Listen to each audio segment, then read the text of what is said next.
Okay, so today we're going to talk about friction, obviously, from the title. Philosophically, this is an important, oh, I'm out of focus here. Philosophically, this is an important thing to think about because, Sir Isaac Newton came up with various laws of physics, the basic idea of which was that if left to their own devices, objects would move in a straight line. By their own devices, I mean if there's no forces acting on an object, it will continue to move in a straight line and will do that for forever. For the Greeks, that was kind of nuts. For the Greeks, they felt that the natural state of objects is at rest on the ground. So if you drop something, eventually it will be at rest on the ground. And that made a lot of sense for them. So Newton had a very different idea. And for this, for Newton's framework to be understandable and correct and rigorous, it needs to have a good idea of what friction is, because the friction is ultimately the thing. The friction is the force that is going to bring these things to a state of rest eventually. So I already said it, friction is a force. And as I've said before, forces are vector quantities. And so the friction force is also a vector quantity, and we're going to think about it as a vector quantity in just a second. And we'll be able to add it to whatever other forces that are in the system, just like anything else that we've done. So we talked about the weight, string tension, stuff like that. So there's three different kinds of friction. We're going to talk about these two today.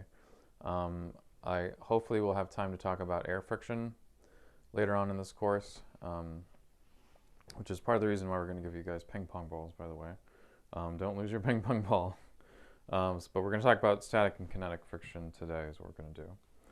So kinetic friction is basically that when things are sliding across the floor, if you skid them across the floor, there's some force that opposes that motion, that is a constant force, and it acts until the point where this thing stops. And so now that it stops, I really should have this blue arrow disappear because once it stops, there's no friction force that's there.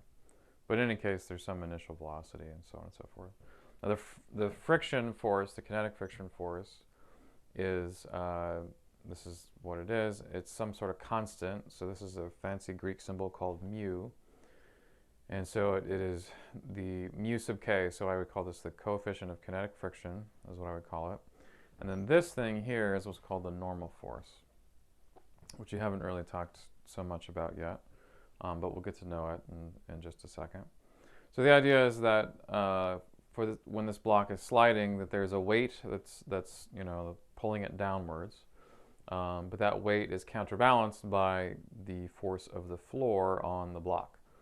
And so the reason, for example, you don't fall down to the center of the earth is that there's something on your feet that's pushing back up at you, and the same thing is true for this block. And so the important thing is that this force, the weight, is perfectly balanced by the normal force. So we really are mostly just thinking about the kinetic friction. That's sort of, this thing's moving this way, but the friction's the opposite direction until it slows down to a stop. So a more precise diagram would look something like this. And then when it stops, that little arrow can disappear. So here's a question. Why don't we just say the weight? Why don't we write this equation as the friction force is some constant, and this constant has to be less than 1, by the way. It has to be some constant times the normal force. Why don't we just write it some constant times the weight? And so here's a couple of different options that you should think about. If we were in real groups, I'd ask you to talk to your group members about it. But one possibility is that this equation is sort of implied that it's the weight, and I'm just sort of have to talk about it because this is what the textbook has or something. Maybe it's a matter of convention that we call it the normal force. What we really mean is the weight.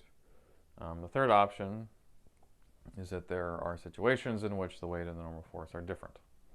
So talk to your neighbors, see what you think. I'm going to get a nice little sip of my coffee here.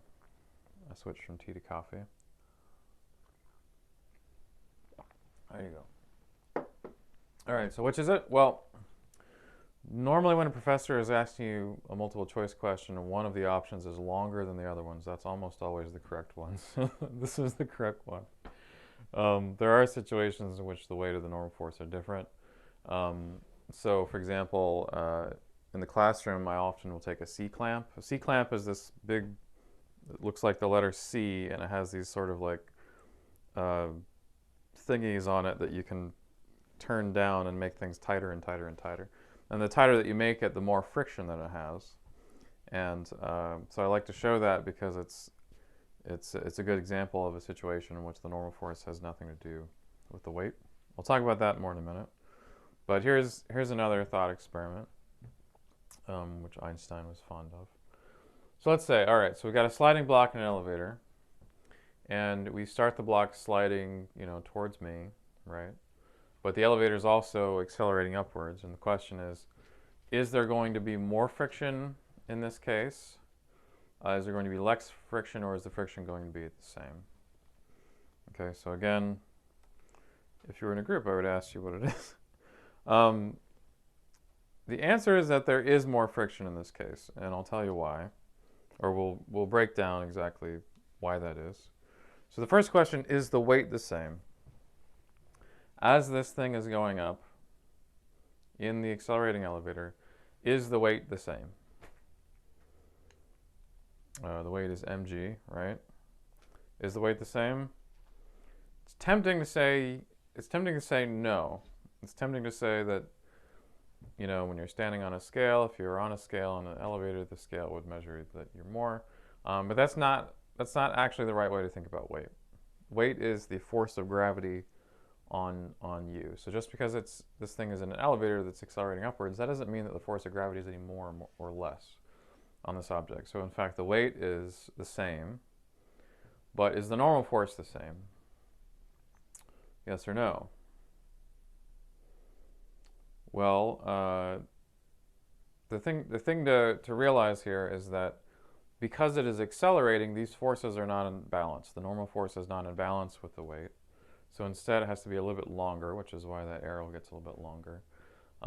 And this is what's happening, is that the force between the floor and the block is more because we are accelerating this thing. It has to be more because we're accelerating upwards. And so the normal force is more, and the normal force is what matters for the friction, not the weight. So that is an example where, for example, the block would slide less far in an elevator that's accelerating upwards, because again, the normal force is more, the friction is going to be more, it's going to slow down more quickly. Now, I think I gave you guys an example a moment ago of the C-clamps. So if you've ever seen a C-clamp, that you can use it to hold down like a piece of wood, and then you can sort of turn it down to clamp harder and harder. But there's lots of different situations in which the normal force is not equal to mg. One of the more familiar ones is brake pads. So when you push your foot on the brake for the car, the friction on the wheels of your car is not equal to mg. Instead, the friction just matters exactly how much you're pressing on that brake pad, which is good because sometimes you want a little bit of friction, sometimes you want a lot. And so that normal force that is, you have some wheel and you're clamped down on it, that force has nothing to do with mg. It's not even clear which mg it would be, like which mass is it, the mass of the wheels, mass of the car. In any case, that force has everything to do with how hard you're pushing with your foot and nothing to do with exactly what the mass of those things are. A good example is door jams. So you have a little triangle that goes in a door. You jam that into the door, and you can kind of, jam it a little bit harder, right? The force between that door jam and the door has very little to do with exactly what the weight of the door is. It has everything to do with how hard you shove it into that door to keep it open. The harder you shove it, the more the force it is because it's being squeezed into that little space. Another example is spoilers on a car. So, for example, if you look at race cars, stuff like that, they have these fins on them so that the air can kind of come by, bounce off. That air that comes by and bounces off, that exerts a force, exerts a force on the car, and that helps to push the car down on the road, and then the road has to push up back on the car more than it would normally, and so that actually increases the normal force above the mass times the gravity of the car. And so as a result, spoilers on a car will actually slow down your car. So if you have like racing games that you like to play and you have an option to put spoilers on the car, it will actually reduce the top speed of the car, but it will help increase the normal force. Increasing the normal force helps increase the friction. Increasing the friction gives you better maneuverability as you're going through turns. So that's another example of when the normal force has little, if anything, to do with mg. I'd love it if you could tell me other examples of where the normal force is not equal to mg, because this is about all I can think of. There's definitely other examples, so I'd love to hear your guys' ideas. An interesting thing about kinetic friction is that this formula of the kinetic friction times the normal force has nothing to do with the speed. So if you're going faster, if I slide something across the floor faster, the force is not more. The force is the same. Now, the rate at which energy is being converted into heat is faster because it's the force times the distance, as we'll talk about. You're moving over distance more quickly. But the actual force that's there is the same. So that's kind of interesting. Now, later on, we'll talk about air drag. So, for example, when you're driving on the highway and you want to drive 70 instead of 60, the force on your car definitely depends on the speed. And actually driving 70 involves somewhat more force on your car than driving 60 miles an hour would. And there's a worksheet that we'll hopefully be able to get to that'll talk about that. All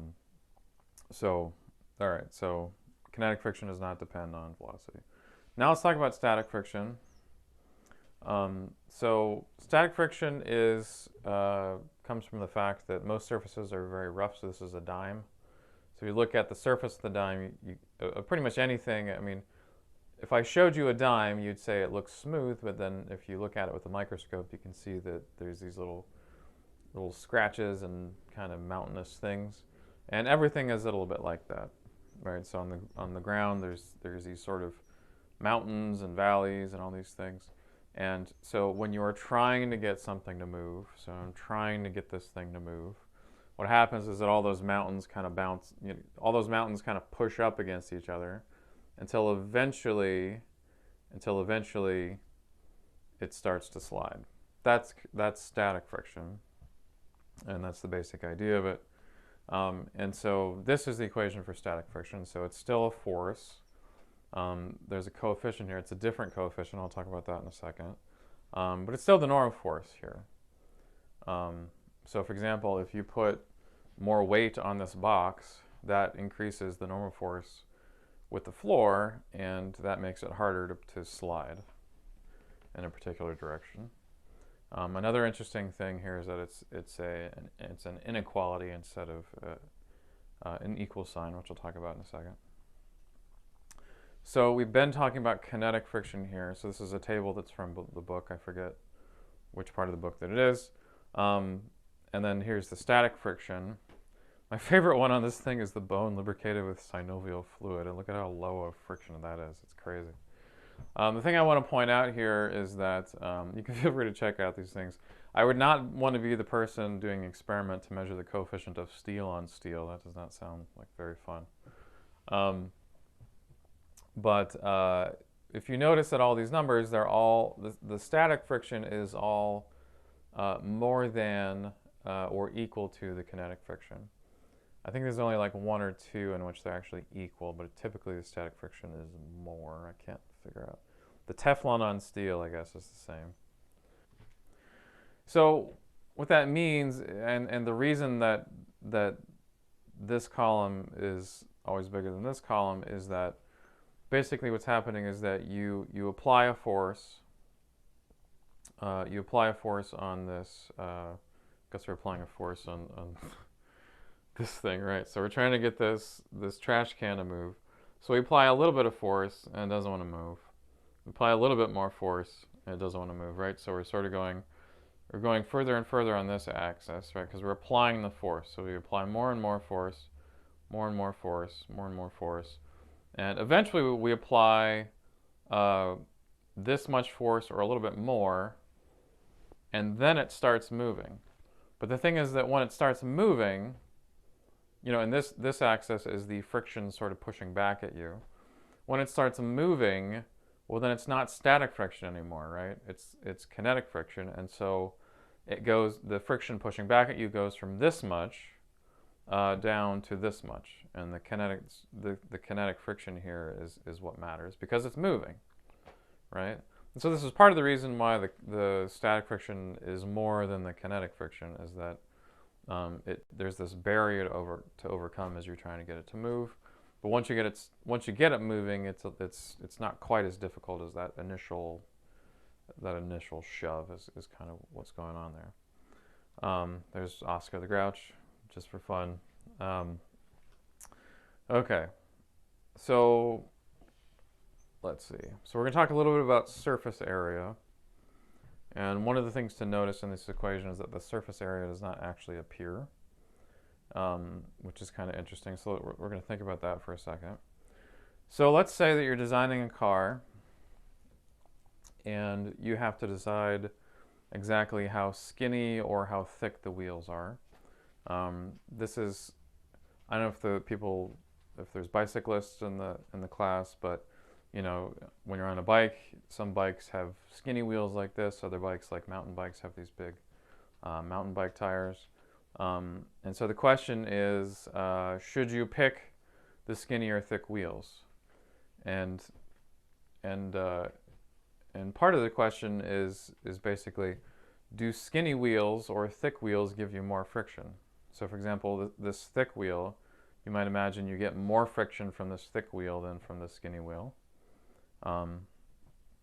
So does that mean that we should choose this thick wheel as the best solution for friction, to maximize our friction with the road, right? Because that would be useful as we're driving around a turn. We want to maximize that friction. So should we choose a thick wheel or should we choose a skinny wheel?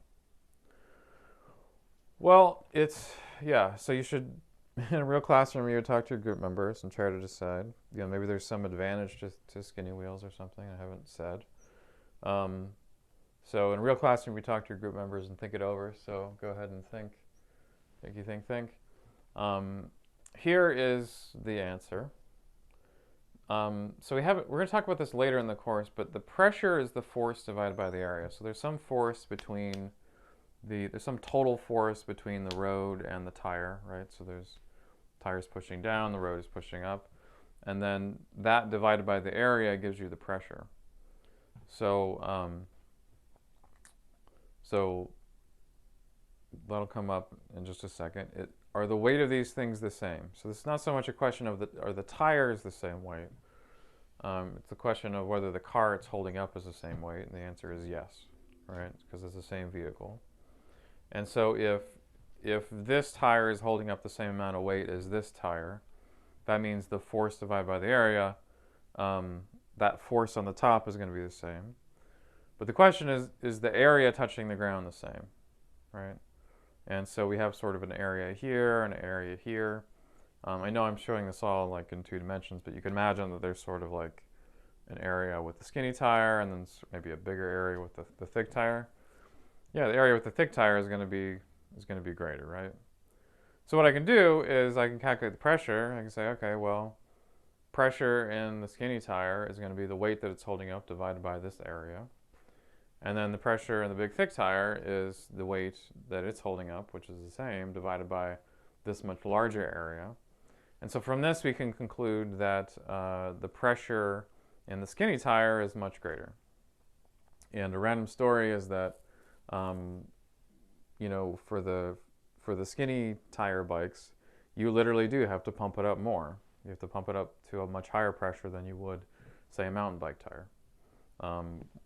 Once upon a time, I was on the Oval on the Columbus campus, and a hipster with a skinny wheel bike was pumping up the tire, and it popped, And it was just this explosion of sound. It was just kind of crazy because you have to keep these things at such high pressure.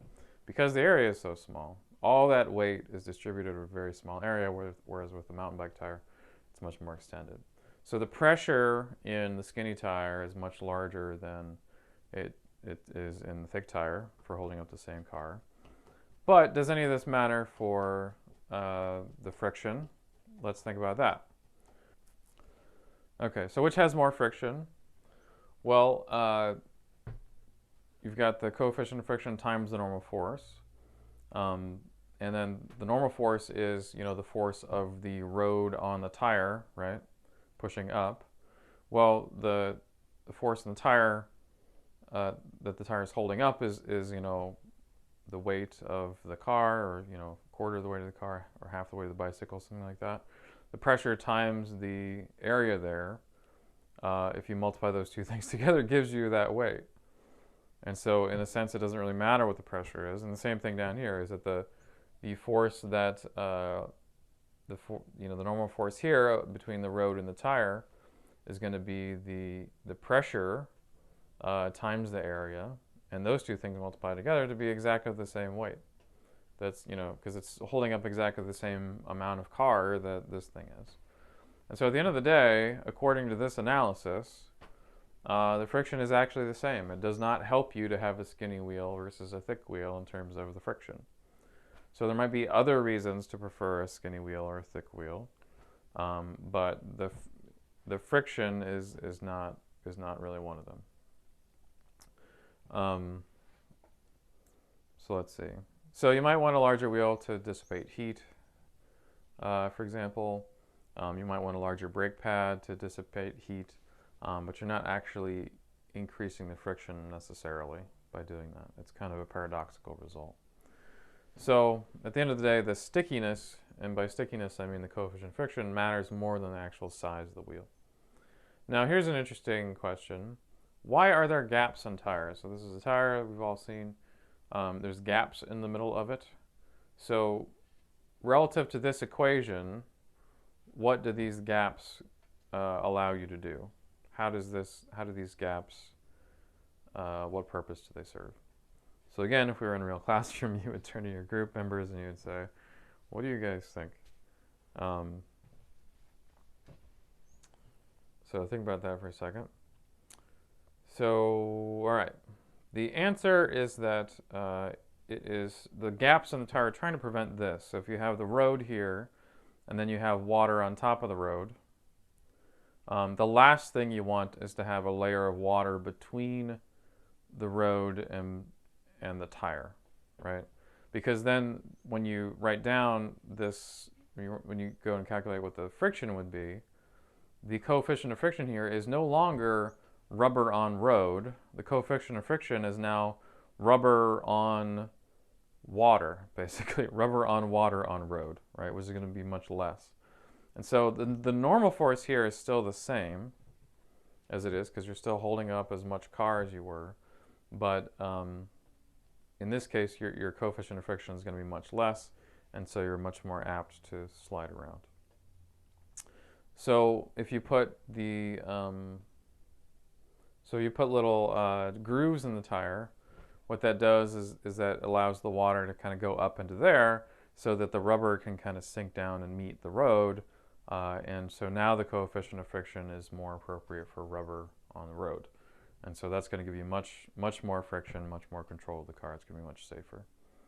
I actually think that, so I don't know if folks have noticed that, but in the winter you often see semi trucks driving around like it's, when there's snow on the ground, the semi trucks seem to drive around like nothing's different, or buses, things like that. They're just accelerating like they would normally. And I think what's going on in the winter is that for you and I in regular cars, that car might not be heavy enough to sink all the way down to the road level. So if the road level is covered in snow, the car might sit on top of that. But if we were driving in a semi, then it actually does sink all the way down to the road, so that even during the winter, they're still getting the coefficient of rubber on road whereas the rest of us are getting the coefficient of, tire on snow, which is much less. And so I think part of the reason why semi-truck drivers, if you've ever been in a snowstorm and everyone's driving like 40 or 50 miles an hour and the semi-truck comes through at like 60 or 70, I think part of it is that the coefficient is rubber on road in that case. Another part of it is that they might actually be driving dangerously, but part of the physics part of it is that their vehicles are so heavy that they can sink down to that road level. So the group work today is this question. I'm not sure if this is exactly the right quick quiz number in the updated textbook here, but you have a choice. So a kiddo has asked you to, either push them on a sled or pull them on a sled, and so you have your choice. You can either push them, and kind of by pushing them on their shoulders, or you can pull them by pulling this rope. And so the question that the group work considers is which one of these things makes it easiest for you. And if you're playing with kids in the snow, you definitely want to take the easier route so you don't get worn out, because you're going to get worn out before they do. So that's the group work for today. So work together with your group members and try to see which one of these situations is an obvious win. So thanks.